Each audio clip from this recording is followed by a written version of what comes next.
जय Hind to all. Class 11th के लिए आज हम रिकॉर्ड कर रहे हैं हमारा नेक्स्ट लेक्चर। अभी हमारा क्लास 11th में स्ट्रेट लाइन मोशन चैप्टर चल रहा है। तो आज ही हमारा इस चैप्टर का फाइनल लेक्चर होने वाला है। आई होप कल का जो लेक्चर था वो आपको अच्छे से समझ में आया होगा। तो चलिए बिना किसी देरी के स्टार्ट करते हैं आज का लेक्चर। देखो, आज हमारे एक टॉपिक कवर अप करना है और कुछ न्यूमेरिकल करके हम इस चैप्टर को फिनिश अप कर देंगे। तो आज का हमारा जो टॉपिक है, फाइनल टॉपिक, ये है आपका रिलेटिव मोशन।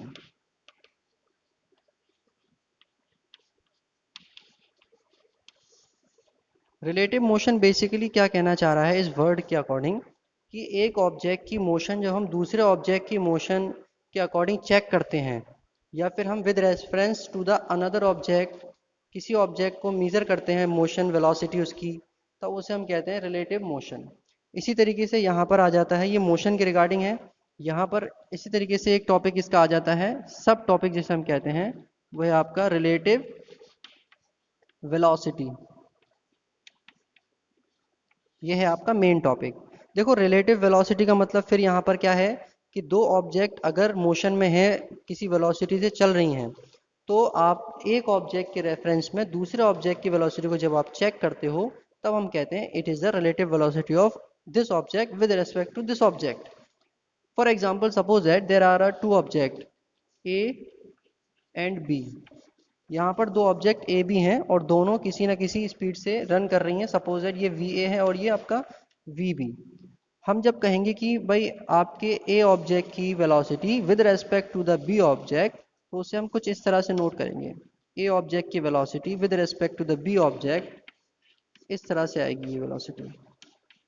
ठीक है, कुछ इस तरह से नोट किया जाएगा जब हम बोलेंगे ए ऑब्जेक्ट की velocity with respect to the B object, तो V A minus V B. इसी तरीके से रिवर्स हो जाएगा, बी ऑब्जेक्ट की बी की velocity with respect to the A, तो ये सारी कंडीशन आप रिवर्स कर देंगे, बस वी बी ए हो जाएगा और V B minus V A. तो ये था एक सिंपल सा कॉन्सेप्ट हमारी रिलेटिव वेलोसिटी का। अगर आप एक एग्जांपल लें तो एग्जांपल के फॉर्म में ऐसे समझ सकते हैं कि सपोज दैट, जैसे कि आपने देखा होगा कि आपकी जो ट्रेन होती है, कभी आप ट्रेन में बैठे होंगे, तो ट्रेन जो होती है आपकी, सपोज दैट मान लीजिए आप इधर डिब्बे में बैठे हैं, यहाँ पर खिड़की से देख रहे हैं। यहाँ आपकी ट्रेन क्या है, इस आपकी ट्रेन है रेस्ट कंडीशन में, मीन्स जीरो वेलोसिटी। और इसके साथ दूसरी ट्रेन दूसरी पटरी पर रनिंग कंडीशन में है, ये चल रही है और आप इसे देख रहे हो यहाँ से। तो आप जब इसे देख रहे हो रेस्ट कंडीशन में बैठे हो, तो आप क्या फील होता है कि मेरी जो ट्रेन है वो भी चल रही है।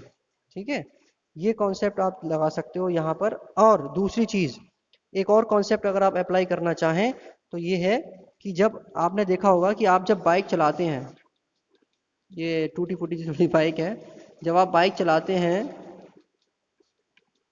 और दूसरा बंदा कोई बाइक चलाने वाला आपसे आगे है या जैसे भी पीछे है, तो आप जब देखते हो ना इसको इस तरह से, तो आपको उसकी स्पीड का प्रॉपर अरे जो एक एजम्पशन है वो नहीं हो पाता। आपके कंपेयर में इस बंदे की स्पीड को हम देखें, तो यहाँ जो भी स्पीड का डिफरेंस है, मान लीजिए आपकी स्पीड थी 60 किलोमीटर पर आवर और इसकी स्पीड है 80 किलोमीटर पर आवर, तो आपके रेफरेंस में आप इसकी स्पीड अगर देखेंगे हम, तो माइनस करने के बाद हमको मिलेगा 20 किलोमीटर पर आवर इसकी स्पीड मानी जाएगी। आपके रेस्पेक्ट में देख रहे हैं, क्योंकि 60 की स्पीड से तो आप खुद भी चल रहे हो ना, और वो 80 से चल रहा है, तो कंपेयर टू यू, आपके कंपेयर में कितनी स्पीड रही इसकी, कम ही मानी जाएगी, क्योंकि आप तो खुद एक स्टेबल कंडीशन में 60 से आप चल रहे हो, 80 से वो चल रहा है, तो जितनी उसके पास ज़्यादा है बस वही आपको एज्यूम होगी। आपको ऐसा लगेगा बिल्कुल बगल में चल रहा है, मेरे बराबर की स्पीड से, मुझसे थोड़ा सा ज़्यादा स्पीड से चल रहा है। तो ये स्पीड का जो डिफरेंस होता है ना, वेलोसिटी का डिफरेंस, यही चीज़ आपको शो करती है रिलेटिव वेलोसिटी। ठीक है, तो इस रिलेटिव वेलोसिटी के कुछ टर्म्स हैं, वो हम देख लेते हैं।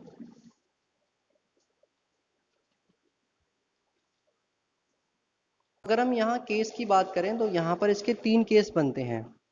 तो कंडीशन ये पहली कहती है कि आपकी जो वेलोसिटी है ए की, वो वेलोसिटी बी की भी हो सेम टू सेम। उस कंडीशन में जो ग्राफ बनेगा इसका कुछ इस तरह से, जो डिस्प्लेसमेंट कवर हो रहा है किसी टाइम पीरियड में, तो मान लीजिए ऑब्जेक्ट का एक, जो आपकी पहली ऑब्जेक्ट है वो यहाँ कहीं से स्टार्ट करती है चलना, और आपकी जो दूसरी है जो ऑब्जेक्ट, वो वहाँ यहाँ कहीं से स्टार्ट करती है चलना। तो क्या रहेगा, कुछ इस तरह से ग्राफ बनेगा, बिल्कुल पैरेलल ग्राफ जाएगा कुछ इस तरह से। क्योंकि दोनों की जो वेलोसिटी है उसमें कुछ भी चेंज नहीं है। ठीक है। अब अगर आप चेक करना चाहो कि इसके रेस्पेक्ट में इसकी वेलोसिटी, इसके रेस्पेक्ट में इसकी वेलोसिटी, रिलेटिव वेलोसिटी, तो वो क्या आएगी, आपकी जीरो आएगी। क्यों? क्योंकि अब आप माइनस करोगे ना, V A minus V B, तो सिंपल से जीरो आंसर आ जाएगा, बस और कुछ नहीं होना, इतना सिंपल रहना है। यहीं अगर आप दूसरे केस की बात करो, दूसरे केस में क्या रहेगा, यहाँ पर अब स्पीड में चेंज हो रहा है, यानी कि सेकंड केस जो बताएगा कि V A is greater than to the V B. V A क्या रहेगा आपका, वी बी से ग्रेटर देन हमने एज्यूम करा, तो इस कंडीशन में जब आप चेक करोगे ए की रेस्पेक्ट में वी की वेलोसिटी, तो वो कुछ इस तरह से बन जाएगा, माइनस वी बी। सही है। और जो ग्राफ आप बनाओगे तो वो कुछ इस तरह से, ये वी ए ज़्यादा था तो ये इस तरह से जा रहा होगा, और वी भी कम था तो वो कुछ इस तरह से जा रहा होगा। ये डिस्प्लेसमेंट हो गया, ये टाइम हो गया आपका, ये ए हो गया, ये बी है, यहाँ कहीं इंटरसेक्ट कर रहे होंगे। तो कुछ इस तरह से ग्राफ बनेगा जब आपकी ये पॉइंट्स आपके इस तरह से ग्रेटर देन वाले होगा। अब यहीं अगर हम बात करें कि ये अगर सेपरेट है, मीन्स दोनों जो है अपोजिट हो जाए एक दूसरे के, तो क्या होगा, वी ए और वी बी का क्या है, दोनों अपोजिट डायरेक्शन में आ रहे हैं। अपोजिट डायरेक्शन का मतलब है ये यहाँ से आ रहा है और ये यहाँ से आ रहा है, इस कंडीशन में आ रहे हैं। इस कंडीशन के अकॉर्डिंग अगर हम निकालेंगे वी बी, तो वो क्या आएगी, वी बी माइनस माइनस का वी ए, ये आंसर आएगा V B plus V A. ठीक है। बी की वेलोसिटी ए के रेस्पेक्ट में निकालोगे तो इस तरह से माइनस करना होगा, माइनस की वजह से ये माइनस क्यों आया, क्योंकि जो आपकी डायरेक्शन है वो अपोजिट है, इसलिए माइनस यहाँ पर पुट हुआ है। तो ये तो थे हमारे आज का टॉपिक जो आज फिनिश अप हो गया। अब हम देखते हैं कुछ न्यूमेरिकल जो कि इम्पोर्टेंट हैं, कुछ न्यूमेरिकल सॉल्व करेंगे, जिससे कि आपके जो कॉन्सेप्ट अभी तक पढ़े हैं आपने, वो आपको थोड़े से अच्छे हो जाएंगे और कॉन्सेप्ट पता लग जाएगा।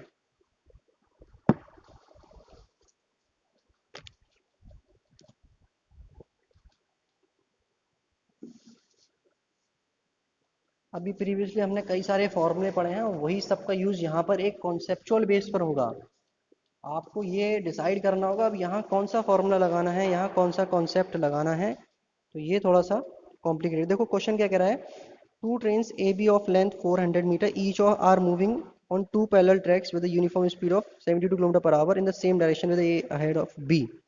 दो ट्रेन है ए बी, सेम उनकी लेंथ है 400 मीटर और एक दूसरे से थोड़े से डिस्टेंस पर है।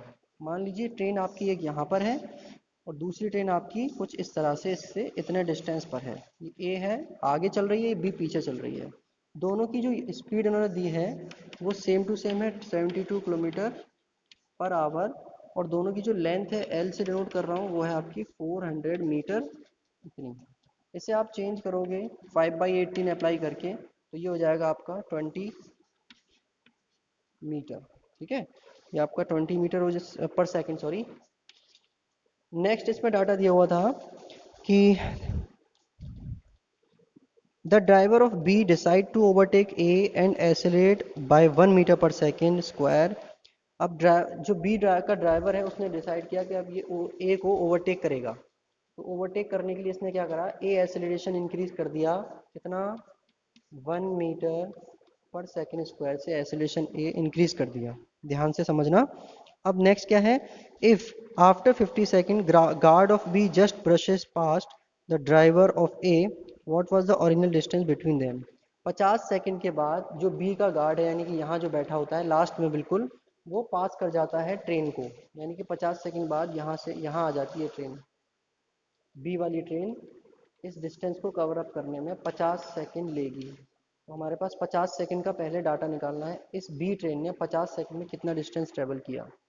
तो देखो पहले चीज़ हम क्या कवर अप करेंगे, पहला पॉइंट हम ये डिस्कस करेंगे वो ये कि ए वाली ट्रेन ने 50 सेकेंड में इस स्पीड से कितनी डिस्टेंस ट्रेवल कर ली, तो वो क्या आएगा, x is equal to u t plus half a t square. अब ए क्या था, यहाँ पर मैंने कहा था स्टार्टिंग में इन्होंने लोगों ने क्वेश्चन में दिया है कि जो आपकी वेलोसिटी है 72 kilometre per our, uniform velocity से चल रहे हैं, तो यूनिफॉर्म का मतलब हुआ ए आपका जीरो रहेगा, याद रखना, ए आपका जीरो रहा। यू आपको पता है 20, ये 50 हो गया, प्लस ये पूरा पार्ट आपका जीरो हो जाएगा, आंसर आएगा x इज इक्वल टू इतना मीटर ये कवर अप कर लेगी। ठीक है, ये इतना मीटर जो आपकी डिस्टेंस है कवर अप हो जाएगी। अब अगर हम दूसरी ट्रेन की बात करें, सेकंड ट्रेन की बात करें, अगर ये डाटा जो था आपका ए के लिए था, बी के लिए अगर हम बात करें तो बी का डाटा क्या है, देखो पहली चीज़ तो ये कंफर्म है 20 से चल रही है। अब इसमें एक्सेलरेशन जो चेंज हुआ वो कितने का हुआ, ये इतना एक्सेलरेशन लगेगा, टाइम वही 50 सेकेंड। तब इस टाइम पीरियड में उसने कितना डिस्टेंस कवर अप कर लिया, x is equal to u t plus half a t square, वही 20 × 50 प्लस हाफ, ए की वैल्यू 1 थी और टी की वैल्यू 50 स्क्वायर, ये आपका हो गया 1000 प्लस यहाँ से डिवाइड बाई 2, और इस तरीके से सॉल्व करके आपका आंसर आ जाएगा फाइनली 2250 2250 मीटर। ये आपका आंसर आ जाएगा यहाँ पर, यानी कि 50 सेकंड में ट्रेन बी यहाँ से यहाँ पहुँचने में इतना डिस्टेंस ट्रेवल करती है। कितना, ये मैं आपको ड्रॉ कर देता हूँ प्रॉपरली, थोड़ा सा डायग्राम को सही कर लेते हैं क्योंकि अब यहाँ कॉन्सेप्ट की ज़रूरत पड़ेगी जो आपने समझना है अच्छे से। ठीक है, ये थोड़ा सा कॉम्प्लिकेटेड है, थोड़ा ध्यान से समझना इसको। ये आपकी ट्रेन थी ए और इससे कुछ डिस्टेंस पर आपकी ट्रेन चल रही थी बी। ये डिस्टेंस मुझे पता नहीं कितनी है, वही ठीक है। अब ये यहाँ पर पहुँच गई आपकी train B after 50 second, 50 second में ये ए, ये बी और ये बी, ये 50 सेकेंड में यहाँ से यहाँ पहुँच गई। तो हमें जो डाटा मिला है वो डाटा मिला है, ए का डाटा मिला है, ए कितना चला, 1000 मीटर तक चल गई ए 50 सेकंड में। ए ट्रेन 1000 मीटर कवर अप कर लेती है और यही ट्रेन 50 सेकंड में ये पूरा डिस्टेंस कितना कवर कर लेती है, 2250 मीटर। ठीक है, ये कवर अप कर लेती है। दोनों का जो डिस्टेंस है वो कितना है, 400 मीटर, सॉरी लेंथ जो कितनी है ओके 400 मीटर, दोनों की सेम टू सेम। तो अगर आप यहाँ से ये डाटा में से ये माइनस करोगे तो वो कितना आएगा, 1250, 2250 माइनस 100, 1000, 1250 आएगा। अब जो 1250 आया है वो आपका जो डाटा आया है वो आपने क्या करा है, इस टोटल में से ये माइनस कर दिया, बट हमें क्या चाहिए, ये वाला डिस्टेंस। ये डिस्टेंस कैसे निकलेगा, इस ट्रेन का 400 मीटर प्लस इस ट्रेन का 400 मीटर माइनस करके निकलेगा। समझ रहे हैं, क्योंकि दोनों ट्रेन की जो लेंथ है वो भी इंक्लूड होगी डिस्टेंस में, क्योंकि लेंथ भी तो कवर अप की है इसने अपनी लेंथ यहाँ से। ये ऐसा ही है जैसे कि मान लीजिए एक आपका पिलर है, इस पिलर को ये ट्रेन 500 मीटर की ट्रेन क्रॉस करती है, तो कितनी देर में क्रॉस, देखो यहाँ से जब ये क्रॉस करेगी, यहाँ से टच करा ट्रेन ने, तो फाइनली कितना कवर अप करना पड़ेगा इसको, 500 मीटर ही तो कवर अप करना पड़ा, क्योंकि लास्ट पॉइंट तक पहुँचने में यहाँ से स्टार्टिंग है 500 मीटर की, यहाँ पर 500 मीटर एंड है। तो जब ये ट्रेन यहाँ से स्टार्ट करेगी तो फाइनली यहाँ पर जब इसका एंड लास्ट का डिब्बा आएगा तो इस खंबे से वो 500 मीटर ट्रेवल कर चुकी होगी। समझ रहे हैं, वही चीज़ यहाँ पर है, जब आप माइनस करोगे 800 दोनों का, तब यहाँ से सिंपल आंसर आएगा 054 मीटर। तो ये वो डिस्टेंस है जिस पर ये दूरी ये चल रही थी, ये वाली डिस्टेंस 450 मीटर। ठीक है, इतने डिस्टेंस पर आपकी ट्रेन दोनों में डिफरेंशिएशन के साथ चल रही थी। तो ये सिंपल सा क्वेश्चन था आपका। अगले लेक्चर में हम कुछ और क्वेश्चन करेंगे, कुछ और पॉइंट्स देखेंगे इससे रिलेटेड, क्योंकि थोड़ा सा कॉम्प्लिकेटेड क्वेश्चन था, टाइम ज़्यादा लगा है इसमें। आप समझ लो इस चीज़ को अच्छे से, ऐसे ही क्वेश्चन आते हैं। ये अब 9th वाला टॉपिक नहीं रहा कि 9th में जैसे सिंपल से टॉपिक्स आया करते थे, अब ऐसा टॉपिक नहीं रहा, अब ऐसे ही टफ क्वेश्चन आया करेंगे। आई होप आपको ये क्वेश्चन समझ में आया होगा। ये कॉन्सेप्ट थोड़ा सा कॉम्प्लिकेटेड है, इसको अच्छे से रिपीट करके समझना, इसको ज़्यादा से ज़्यादा रिपीट करके देखना, और नहीं आए तो बुक से आप रेफ़र कर सकते हो। ठीक है, ये सारा इस तरह से क्वेश्चन है। पहले हमने ए के लिए निकाला, फिर बी के लिए सॉल्यूशन किया, ए ने इतना ट्रेवल किया, बी ने इतना ट्रेवल किया, दोनों का डिफरेंशिएशन 1250। अब इनकी जो डिस्टेंस है, सॉरी लेंथ है, वो भी माइनस करनी पड़ेगी, वो 800 दोनों की ऐड करके माइनस करेंगे, वो हो गई आपकी 54450। ये सिंपल सा। अच्छा, ये चीज़ हमने यहाँ से क्यों माइनस करी, अगर हम यहाँ से माइनस करते तो ये और एक स्टेप बढ़ जाता बस।